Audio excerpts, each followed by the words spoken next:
Hey there, everybody. How are you? Listen, I'm really excited to be back on my second Facebook Live from the Tameka Inc. page. I'm really excited about Facebook Live. It's becoming a little bit addictive, okay? I'm going to give you a disclaimer.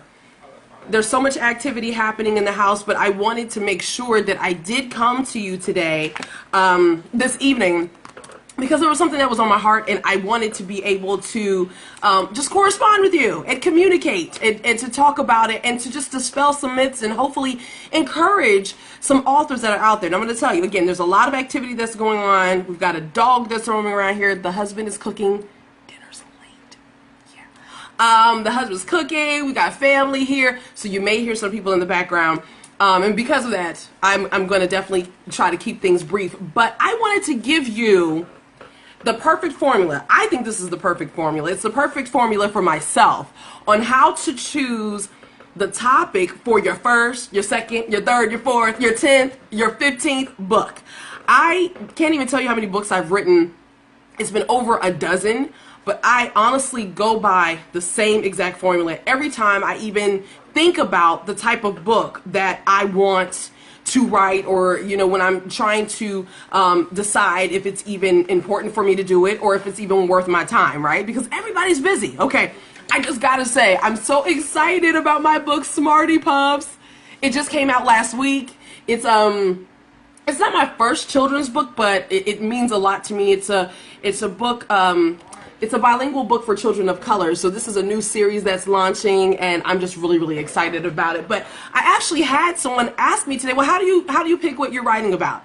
And there's a lot of stuff out there where people are talking about, well, this is the perfect way for you to choose your topic. And, they try to give you these surveys. And listen, it's just too much. Okay, it's really too much. I'm going to give you the perfect formula. I sat down really fast and jotted down my ideas of what I believe is the perfect formula, and again, what it is that I follow. And I really think that it's going to help you. So if you're listening, if you are finding yourself on the replay, make sure that you tag some friends in this. Make sure that you type in the comments. Let me know if you have any questions and all of that stuff. And I'll definitely try to answer them. Yay, I got somebody with the thumbs up. Let me know who you are, because it won't tell me who you are. So we're talking about the perfect formula for choosing the topic that you're supposed to write about. I had the opportunity, actually, LaTanya Boyd, who is the CEO of Fab Virtual Tours, where she's an amazing book marketing coach, and she also helps book radio tours and what have you. But we were kind of talking about people needing to kind of determine who they are when they decide to write a book. And so we talk about that stuff all the time. Hey, Auntie, that's my Auntie Lala right there. LaTanya Boyd is right here hanging out with us. So I'm going to give you that perfect formula. Okay, here we go.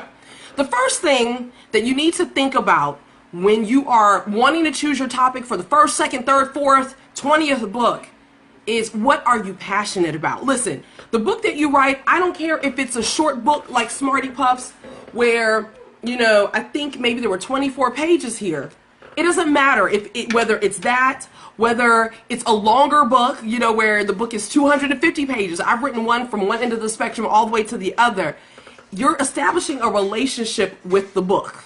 Okay? I mean, this book is going to be on your mind every time, before you go to sleep, when you wake up. I can almost guarantee you that you're going to be thinking about this book when you're at work, when you're driving down the road. You have to pick something that you're passionate about, because honestly, yes, I got hearts. Honestly, what's going to happen is you're going to be thinking about this book ad nauseum. And there's going to come a point where you're going to be ready for the book to be over. But the passion is going to have to kick in when you get to that place. When you're at a place of needing to edit the book and you're getting a book cover design, you have to be passionate, because even though everybody else around you thinks that writing a book is easy, it's never easy. I don't care how small it is. I don't care how big it is. It's never an easy thing to do, okay? So it's your heart cry. So it's something that you've got to be passionate about. That's number one. Number two, know what people, you gotta write about what you know. I was trying to read my writing. I couldn't even read it for a second. You have to write about what it is that you know. It's so important to do that, because what happens is a lot of times there are folks that are jumping on topics that are, really popular. And I'll tell you some of the formulas, because I I always prepare when I'm getting ready to sit down and talk to you guys. Even though this was an impromptu, I'm always preparing and seeing what other people have to say. And there are literally, people have calculators for you where you can type in, your topic, and you can determine, how many books are written about it and how much money is being made from that type of book, and how much per day a certain author is making from that book. And you know what? Here's the thing. None of that matters. What do you know about? If you write about what you know, there you go. Well, Latanya Boy said, remember to stay in your lane. Listen, and I'm coming to that.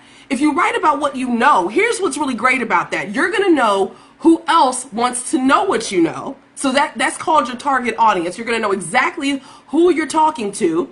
You're going to know how to reach those people. And even if you were to link up with somebody like Latanya to help you go to the masses and to learn how to do that, you're going to know exactly who you're going to. So, for example, I've had quite a few people who have said, why are you writing a book and you're focusing on bilingual, you're focusing on children of color? Well, for one thing, I'm a person of color, in case you didn't notice, and I knew I wanted to target kids who usually are not exposed to language, or to parents like me who want to make sure that their children can learn the language and they want to have a good, easy teaching tool. So if you write about what you're passionate about, because that's important, and you write about what you know, you'll know exactly who you're going to write for, and you're going to know exactly how to find them, okay?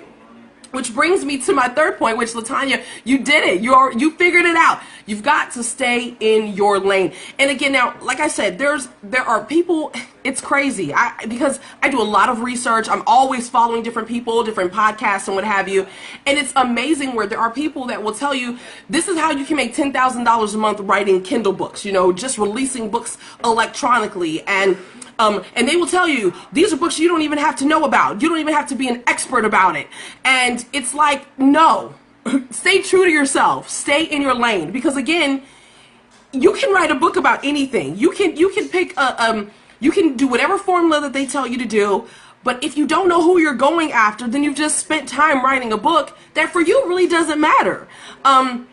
There are some people who are making money doing that, where they're writing and they don't necessarily have the expertise in that, but they're writing in it.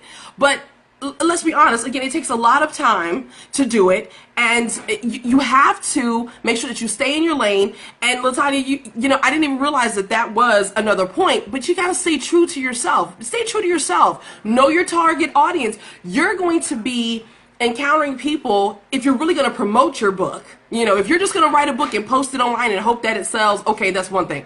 But if you're really hoping to use your book to establish your credibility, or to, establish the fact that you are an expert in your area, or you're trying to shed some light on your ministry or your business, then why would you write a book about something that you really don't know anything about, right? Because people, I'm telling you, they're going to ask you questions about that area. And if you don't know anything, and you don't even know how to find it, where to go, none of that stuff, they're going to think that you're a fraud. And the last thing that you want to do is be a fraud. I mean, you just don't want to do that. The last thing that I wanted to talk to you about is you got to seek God, right? You have to seek God. Absolutely. Latanya says you got to be authentic. And in your authenticity, seek God. Now, this is the reason why you have to do that. I said this last, not because he's the last thing that we're supposed to think about on our list, but because I really did not want God and his direction to be lost in the sauce of everything else that we're talking about. Because everybody's writing books. There's programs out there for writing books. People are doing it, but you got to seek God for it. Because again, let's recap real quick. You're writing something that you're passionate about. You're writing what you know, right? And when you write what you know, and you're staying in your lane. So when you do those things, there are a lot of times that there are books that will come to you. For example, I wrote the book about how to launch a Christian radio show or a podcast. I did that because I had a lot of people asking me about that topic, and I was a radio host, a radio station owner, and so I was like, you know what? I didn't have time anymore to just teach people how to do it, so I put it in a book. So if you write what you're passionate about, you write what you know, you stay in your lane, you listen to what people are saying to you. That's actually another point. You listen to what people are asking you about, and then finally you seek God. The other reason why you need to seek God is because, and I'm telling you, I'm on my final point for now that I think I know about. When you seek God, is because there are multiple books inside of you. Now, I'm not sitting up here claiming to like give you some prophecy or anything like that. Thank you, Latanya. Latanya is putting my information down there. I didn't even tell you who I am. CEO of Tameka Inc., the chief designer of Tameka Inc., and we work primarily with faith-based authors, but we also have the great job of being able to design flyers and logos, but you know, for the most part, I work with authors, faith-based authors, to design, to get their books in print. We edit, we now can translate it to Spanish. It's such a cool thing. So in all of that, again, seek God, because there are multiple titles that are inside of you. I promise you that. And no one that I know has ever had the idea for one book. You start off with one. But then once you write it, because it takes so much discipline, it takes discipline and focus to actually sit down and write your book. I don't care if your book is 12 pages long. And there are some books on Kindle that are literally 12 to like 20 pages. But it still takes focus, and it takes you really being committed to the process. Thank you so much for the hearts and the smiley faces and all of that good stuff. And so you got to seek God on what you should write. Seek God on what you should write first, and let him direct you in that. And I'm telling you, that is the secret sauce to writing the perfect first, second, third, 50th book, is to follow those different things. Listen, I would love for you to connect with me if you are looking for somebody and you want them to coach you. You want to just rock your book. Latanya Boyd teaches us how to rock your book. If you want to learn how to do that, you can contact Latanya. I appreciate her being here with me, and she's been giving a lot of commentary. So if you're watching the replay, scroll through the comments, because she has written down everything that I've talked about. You can find her at latboyd.com. You can find me at www.tamekainc.com. Okay, you'll be able to find me there, and I offer book coaching. We can design your book, we can design the interior, we get it all ready for publishing, where we make life just easy for you. So listen, you can absolutely rock your book, and you can definitely get inked. Until next time, stay inspired, stay motivated, stay blessed.